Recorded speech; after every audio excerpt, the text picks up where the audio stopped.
on the other side. I'll be asking you questions as we get into Summoner's Rift. Because for Dewish team, this is a new roster. Well, technically, a new organization coming through.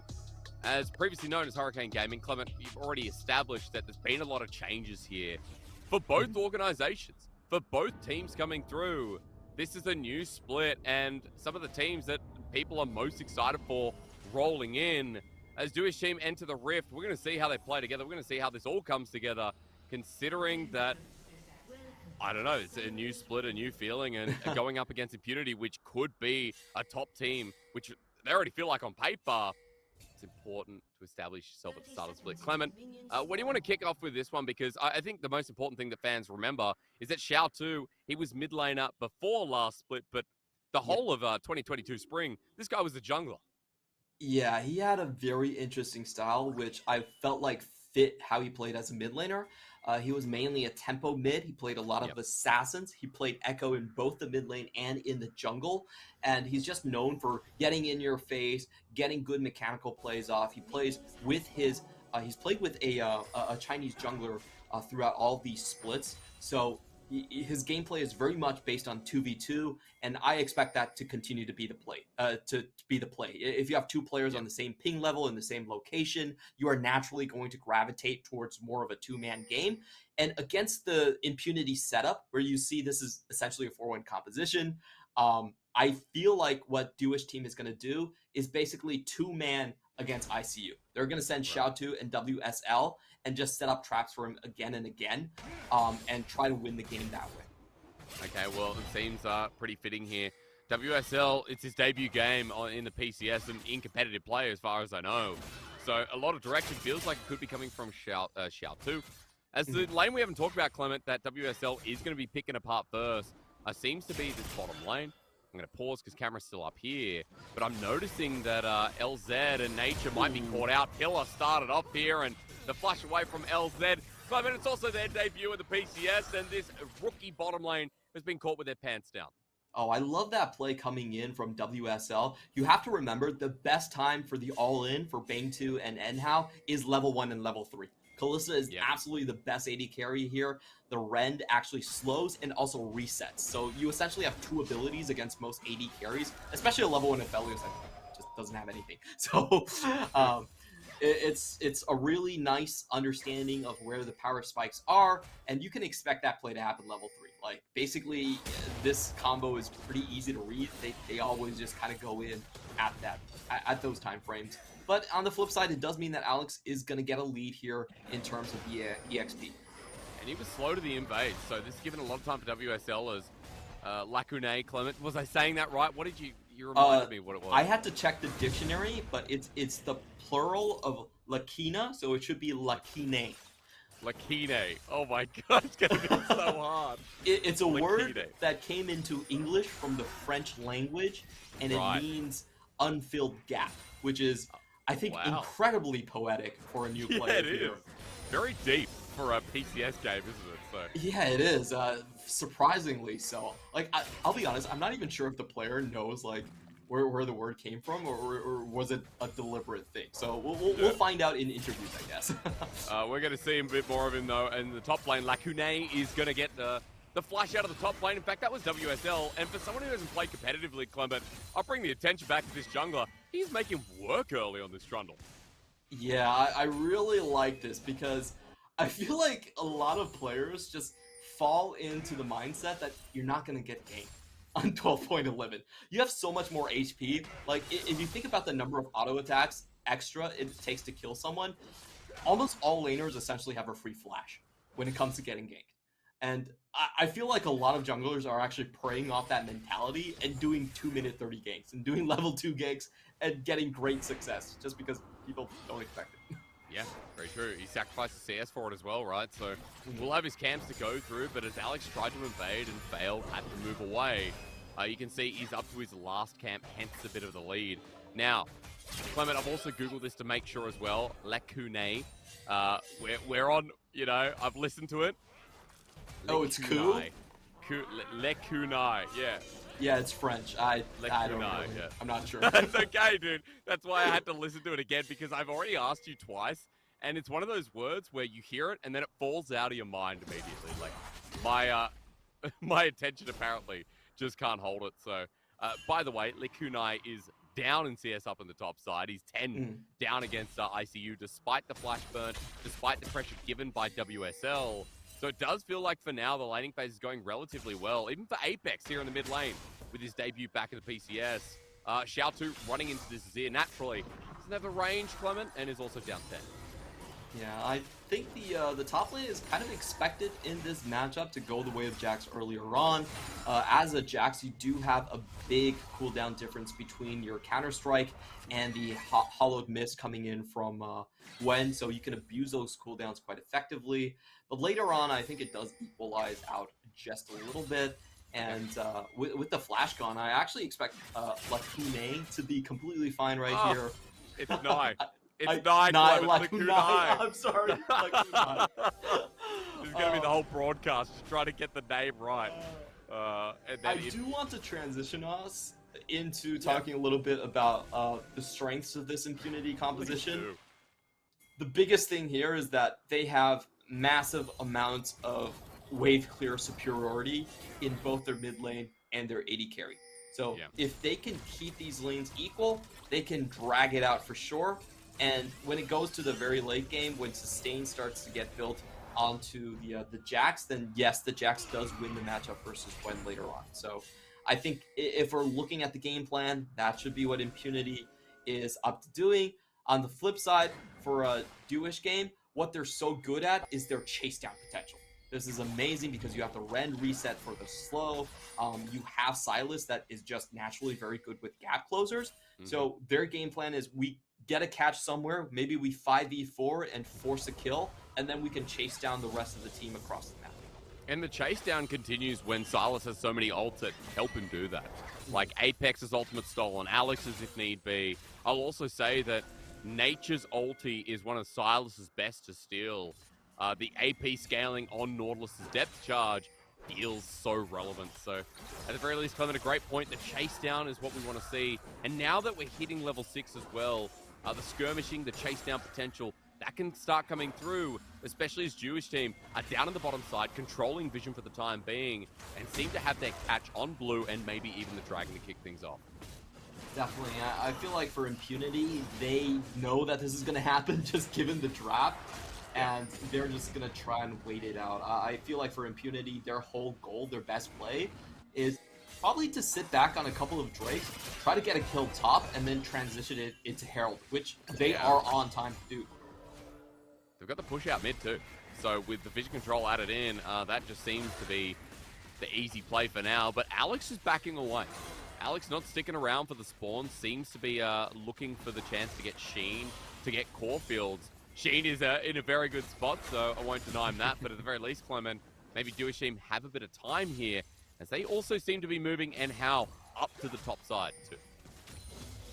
Exactly. I think they do need the extra pressure on the Herald at this point because both of their solo lanes are losing while their bot lane is fine. So transitioning the pressure from bot all the way to top. And if they get this Herald, this is actually pretty huge for them. I would consider it quite a big win on the side for Dew, because they essentially take away the biggest win condition for Impunity.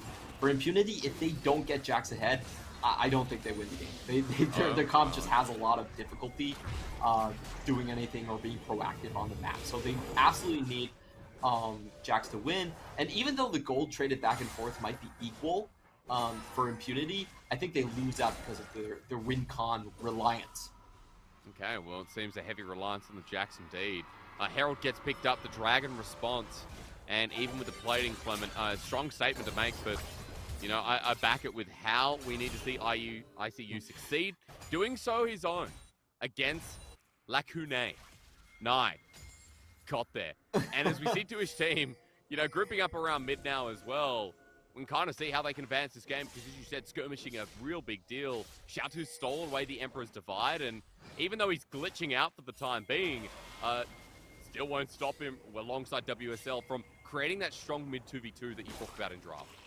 Yeah, I don't think Impunity have a chance in the bot lane whatsoever. There's just so many catch tools for Dewish team. to chase down Impunity if they ever leave lane. So I feel like Impunity are just completely sit back, rely on ICU to carry them forward. And to ICU's credit, he's doing a great job here in the top lane, abusing the laning phase. He's already got 2 plates, even though he's down a summoner early on. So that's just how strong a player ICU is. I feel like he was our best new talent, right alongside with Shun from the spring split. Oh, I mean, I couldn't agree more, right? Like, ICU, the reason the Hurricane Gaming looked strong in some of the games was because this top laner took over. So, at the very least, for Dewish team, or should I say Impunity, it feels like the cards in that bag seems to be a safe bet for their debut. However, we haven't seen it advance any further, and as you pointed out, the Herald could be a real significant factor we look at as bit of engaged setup here by Enhal on the bottom lane, but WSL is fast approaching. They don't want Nature, and that is because Nature doesn't want them. Alex is also in the river, and that helps out. And Dewish team trying to get the ball rolling still with the bottom lane. Yeah, you know, LZ actually doing a really good job in this bot lane. Of course, he was given 2 plates, and in that trade, unfortunately, Enhal not able to land any of the skill shots. The jungler was in position. That could have been an easy transition into turret take with the Herald nearby. They're still going to have another go at this one, but of course, this time, Impunity are well informed. Well, with the Herald getting dropped down, hey, that's free gold over to Bank 2 and Enhal, and WSL is going to help with the push. Alex is moving down, but Xiao2 has an ult to steal and is moving himself. So for Impunity, they just have to accept that the rewards given over to Bang 2 are going to be easily taken. And for Dewish team, the gold might be 2k, not in their favor, but at the very least, Clement, we know that bot lane has already started rolling. Yeah, I'll be honest, like, looking at... Hang on, don't be honest. Not yet, not yet. Hold the honesty for now.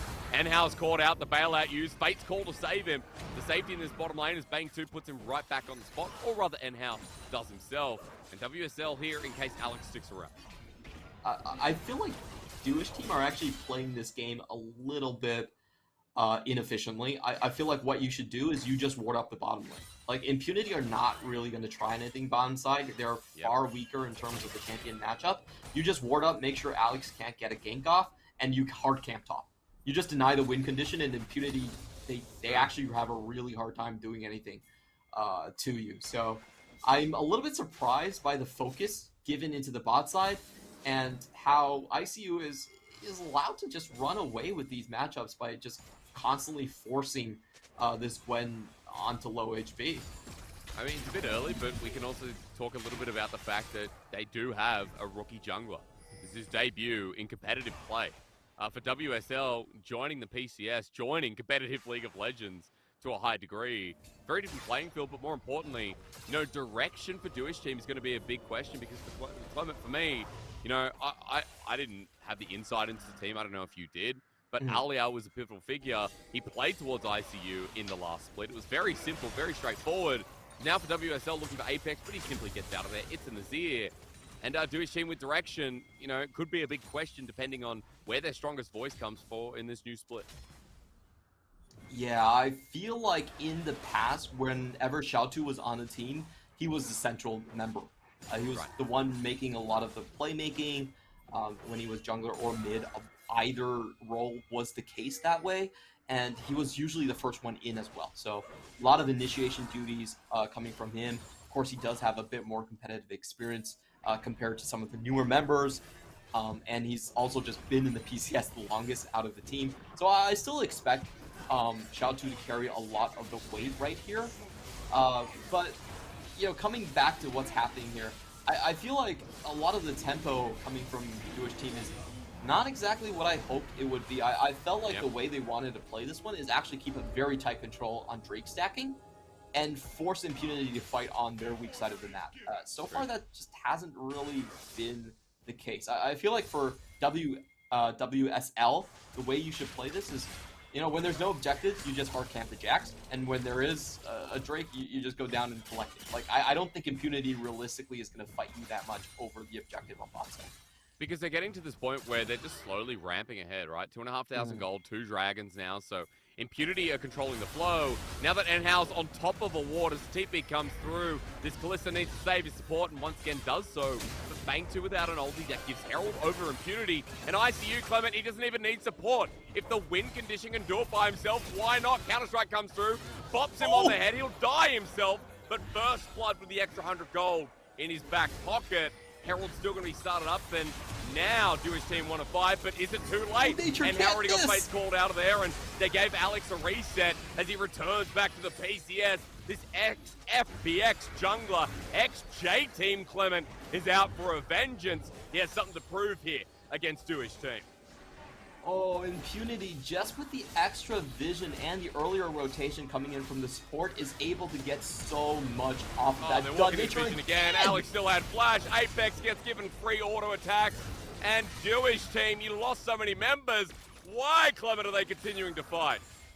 I don't know. They just can't help themselves. They're continuously face-checking, and Impunity, I've got to give it to the rookies here in Nature.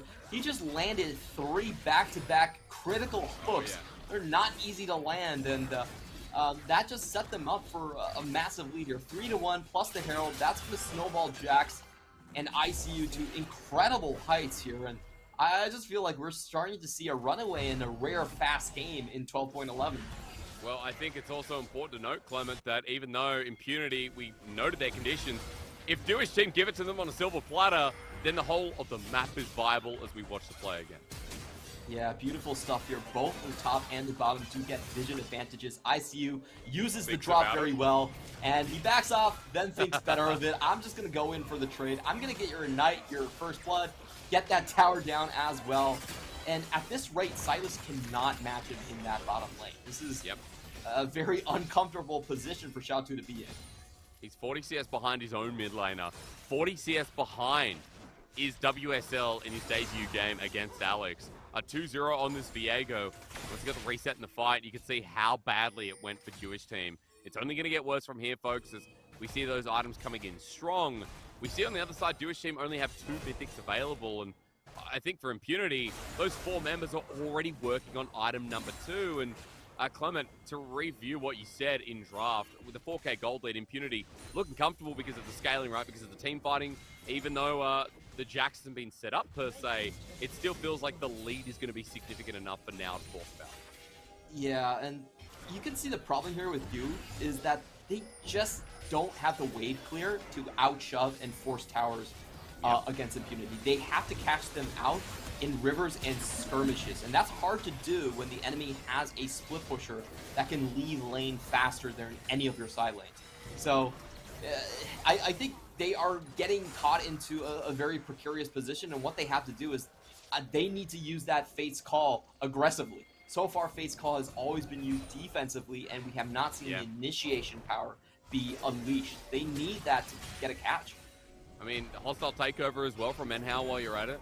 Xiao Tu with these ultimates hasn't been significant in any of the trades, so it does feel like, for Dewish team, it's just been them getting caught out, and in crucial moments like in front of the Herald, it's given the gold swing over to almost the 5K mark now.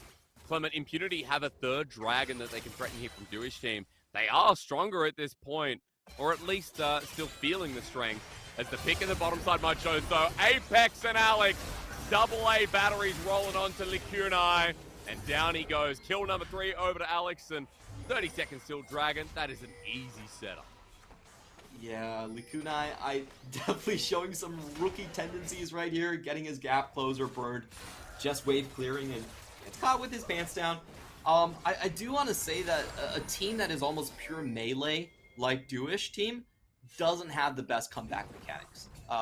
Once you get out-damaged, once your natural HP from being kind of like a melee champion wears off, then you're running into full damage Aphelios, full damage Azir. It gets much, much harder. I do rate this as a team that does need to get some mid-game kills. And if they don't, I think this game is kind of already out of hand. I mean, when we're looking at Night Harvester on Xiao Tu here for his first game, it kind of feels like as well, like the items now in his inventory can't be used to a full effect because he's not going to be able to buy time in the fights. He's not going to be able to get the skirmishes that we thought Dewish team always wanted. There's so many things that have come through and just not come into fruition, Clement. So many lanes that were set up nicely, WSL burning flashes, the early game looking solid. but Impunity have held strong, and they haven't had to hold strong for long. They've got 3 dragons under their belt before even we had to start talking about scaling for Apex on Azir, for even the Viego snowballing ahead. Like, I mean, LZ, his flash got burnt earlier in the game, but now he's up almost 80 CS. Xiaotu's ulti's good. It's a 2-man. The skirmish finally begins, but onto Nature. They won't get the reset. Instead, the hostile take it from Xiaotu. It's great. In fact, Enhal's one to burn it out, but meanwhile, LZ has got the Shuriken army out, ready and available. Dewish team's debut looking like a bit of a flop here as Impunity are smurfing on these kids, Clement. A triple kill already to the new AD, and Apex over the wall making it a sure thing with a full-blown ace. This is the new Impunity. Dude got the drop, but they didn't pack the damage. Nature with a beautiful stopwatch, able to get out, flashes away, doesn't even fall down, and then ICU collapses from the back. Absolutely nowhere to go right there. I think, unfortunately, Dew just started something that they couldn't finish. The idea was right. They needed a catch. They got the vision here, but I think the target selection was a little bit off. They opened up onto the support mainly, wasn't able to finish off the kill whatsoever, and this is just open season for LZ and Apex. They aren't even touched at all in this fight. There's nothing for Bane 2 to salvage when he comes in here, and that's a perfect ace for Impunity. So I gotta say, I'm loving this Impunity squad. For me, they are the biggest dark horse this season. Yeah, they are. Some big names returning to the league. Some big names have been around for so long. Alex is one of them. Apex we talked about, and we didn't mention the one player that's not actually starting here today, that does have a big track record. Arn is on this roster, who, Clement, we know has played with the likes of these guys before. Yeah, Arn is absolutely legendary when it comes to the LMS history. You know, he was part of the squad that made it the furthest ever. But we have a fight on our hands. But how long is it going to go for? The needle work hits no one, and WSL's already at half HP. Apex is coming in red hot with the Emperor's Divide, but maybe the flash stops him in his tracks. As with Baron buff, Dewish team were trying to slow it down, but Clement, I think it might have inadvertently sped up the process. That was a pretty good opportunity for Dewish team to go in. Here they go again. Another one. Depth charge stolen away by Xiaotu. Once again, the AP Stallion coming in red hot, but LZ blasts him. And Alex helps out over the wall. The jungle a massive throw as he turns into something else fierce, and Bang 2 with a good bailout, but unfortunately it sets up yet another reset. Alex is 5-0-2 in his return back. A good sight once again, Clement, and experience seems to be trumping over Dewish team in this opening game. Yeah, Dewish did play that with a lot of hesitancy. It was very clear that Impunity were giving them a 5v3 chance, but they didn't pull the trigger. They just held on to the Fate's call, and then they went in again, which ended up being disastrous. Nobody able to follow Xiaotu in onto LZ. It was a 1v3 situation. He gets taken out as easy as that, and now Impunity just beating out Dew with fewer members is going to be able to sweep through 3 different towers at the same time. We'll watch this again on the map, and the key thing to remember here is that they actually had a 5v3 on the previous fight, but they didn't fully commit. They go in now, and you know, there's just a lot of reaction time for Impunity right here. They beat back the 4v3 with quite a lot of ease. I just feel like Bang 2 needs to be a little bit more aggressive with that Fate's call to make things happen at the start. But as you said earlier on, the reason this draft feels so good is because for Dewish team being behind, you know, you mentioned there's so much melee damage, so much close quarter combat. You know, Callista's not the biggest range AD carry we know. We have Gwen, Trundle, Silas. You know, Renata probably has the biggest range out of anyone. And for Dewish team, every single time they have to walk into combat, Nature's there standing. What a game to play Nautilus into, considering you're so far ahead. Every hook seems to be designated to land. And Impunity are just giving the kills in their face every single time. I need like to this. see. Oh, what do you need to see, Clement? Do you have time? No, you don't. 2-man shove back from Apex, and the flank perfect. It goes golden. He buys a lot of time, and once again the bailout does nothing. A good response from Xiaotu with the stolen ulti, but once again the damage isn't there. And Hal and Bang 2 the last remaining, but the counter-strike flush fraud from ICU finishes off the job. The heal gives the movement speed, and LZ 2-shots him. Clement, this is getting hard to watch. It's 16 kills to 2, and I think finally Impunity will be able to end this one with their debut in 24.5 minutes. All I can say is that this roster revamp looks pretty scary for all future PCS teams facing into. For sure. Welcome the new Impunity to the PCS. A completely revamped roster right here with completely new results. Last split